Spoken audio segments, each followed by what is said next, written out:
Assalamualaikum warahmatullahi wabarakatuh. Nabi Musa alaihissalam merupakan salah satu utusan Allah di muka bumi. Selama hidupnya, Nabi Musa diberikan cobaan bertubi-tubi. Kisah Nabi Musa pun diceritakan di dalam Al-Quran. Nabi Musa alaihissalam diketahui sebagai seorang berani menentang kepemimpinan Fir'aun. Bahkan, Nabi Musa telah berusaha meluluhkan hati Fir'aun karena telah melampaui batas. Namun hal itu gagal dan membuat Fir'aun memerintahkan pasukannya untuk menangkap Nabi Musa alaihissalam. Hal ini seperti apa yang dikhawatirkan oleh Bani Israel. Setelah Musa dan Harun diperintahkan Allah Subhanahu wa Ta'ala untuk membawa Bani Israel pergi meninggalkan Mesir, Fir'aun segera mengingkari janjinya. Raja yang lalim itu segera perintahkan kepada panglimanya menyiapkan pasukan untuk mengejar Musa dan Harun beserta seluruh Bani Israel yang pergi bersamanya. Fir'aun turun sendiri memimpin pengejaran. Dia sudah bertekad tidak akan membiarkan Musa dan Harun lolos. Dia akan habisi Musa dan Harun dan memaksa Bani Israel untuk kembali ke Mesir. Para pembesar kerajaan itu ikut dalam rombongan besar Fir'aun. Demi mengejar Musa dan Harun serta Bani Israel yang pergi meninggalkan Mesir malam hari, Fir'aun dan para pembesarnya rela meninggalkan segala kemegahan dan kesenangan hidup di Mesir. Dalam hal ini, Allah Subhanahu wa Ta'ala berfirman, kemudian Fir'aun mengirimkan orang yang mengumpulkan tentaranya ke kota-kota. Lalu Fir'aun berkata, sesungguhnya mereka Bani Israel benar-benar golongan kecil, dan sesungguhnya mereka membuat hal-hal yang menimbulkan amarah kita. Dan sesungguhnya kita benar-benar golongan yang selalu berjaga-jaga. Maka kami keluarkan Fir'aun dan kaumnya dari taman-taman dan mata air, dan dari perbendaharaan dan kedudukan yang mulia. Surat Asy-Syu'ara ayat 53-56. Pasukan Fir'aun bergerak cepat mengejar Bani Israel, sehingga pada saat matahari terbit, mereka sudah dapat menyusul Bani Israel. Dari jauh, mereka dapat menyaksikan bahwa Bani Israel sudah sampai di pinggir laut. Lalu kemudian Allah Subhanahu wa Ta'ala berfirman dalam surat Asy-Syu'ara ayat 60, maka Fir'aun dan bala tentaranya dapat menyusul mereka di waktu matahari terbit. Dari pihak Bani Israel, mereka juga sudah mendengar deru pasukan Fir'aun dan melihat dari jauh debu-debu padang pasir yang berterbangan.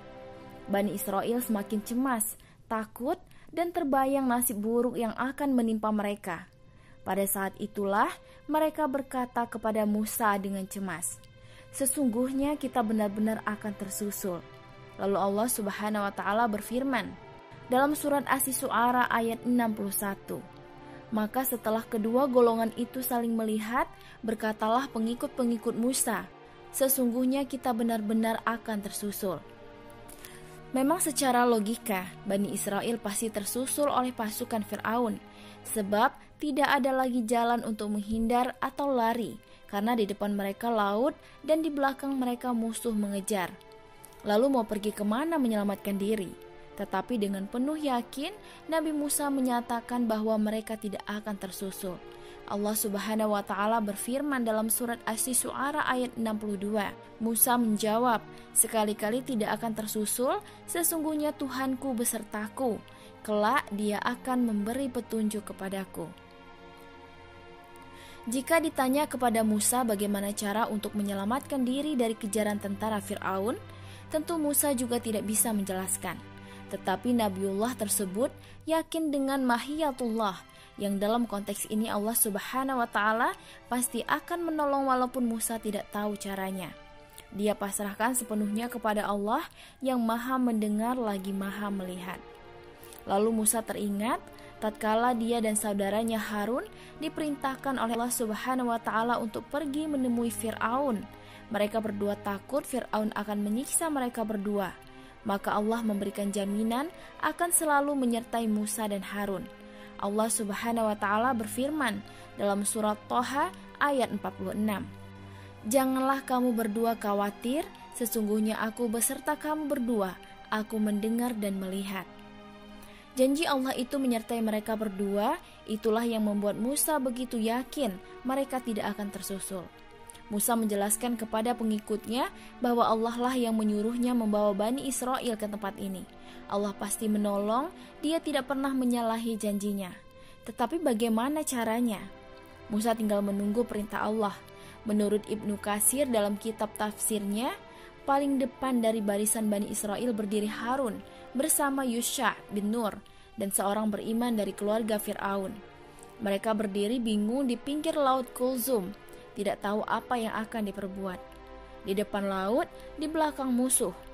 Musa yang tadinya berada di bagian belakang segera menuju ke bagian depan sehingga sampai ke pinggir laut. Saat itu, Yusha bin Nun bertanya kepada Musa, "Apakah memang ke arah sini Allah memerintahkan engkau membawa kami?" Lalu Musa alaihissalam membenarkan, "Memang kesinilah Allah perintahkan aku membawa kalian." Akhirnya pada saat yang kritis itu petunjuk Allah datang.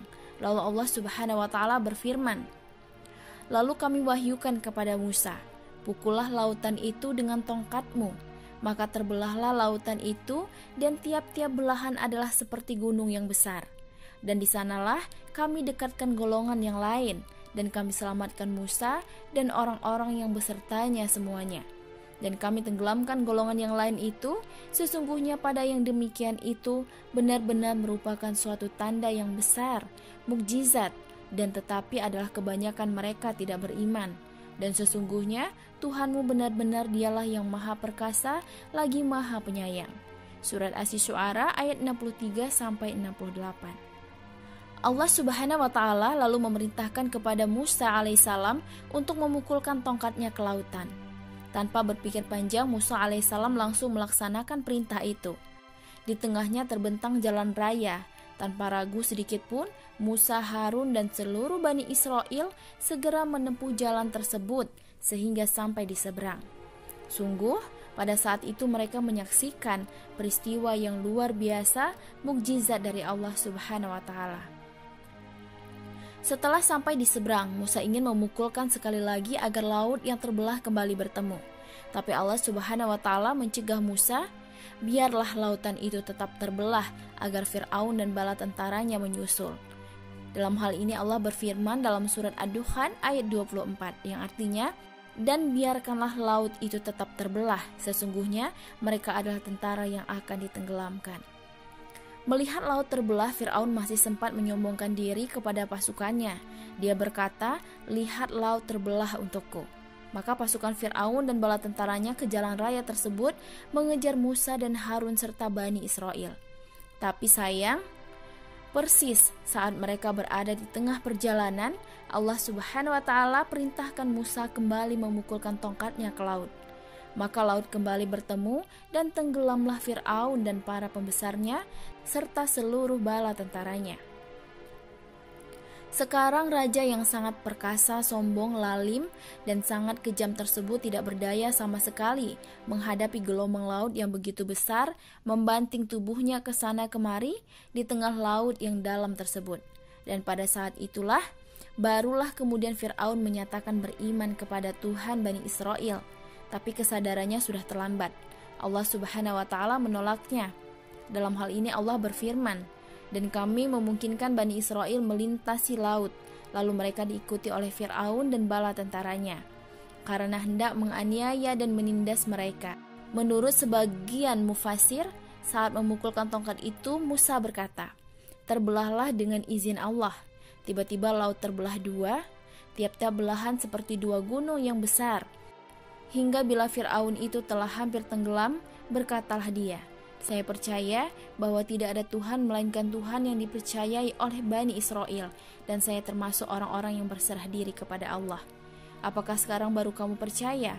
Padahal sesungguhnya kamu telah durhaka sejak dahulu, dan kamu termasuk orang-orang yang berbuat kerusakan." Surat Yunus ayat 90-91. Setelah Fir'aun mati tenggelam, Allah Subhanahu wa Ta'ala menyelamatkan jasadnya agar menjadi pelajaran bagi umat manusia yang datang belakangan. Dalam hal ini Allah Subhanahu wa Ta'ala berfirman dalam surat Yunus ayat 92, Maka pada hari ini kami selamatkan badanmu, supaya kamu dapat menjadi pelajaran bagi orang-orang yang datang sesudahmu. Dan sesungguhnya kebanyakan dari manusia lengah dari tanda-tanda kekuasaan kami. Jasad Fir'aun kemudian terdampar ke pantai, ditemukan penduduk Mesir, lalu dibalsem sehingga masih terjaga sampai sekarang di Museum At-Tahrir di Kairo, Mesir. Begitulah balasan yang sungguh adil dari Allah Subhanahu wa taala bagi siapa saja yang berbuat zalim.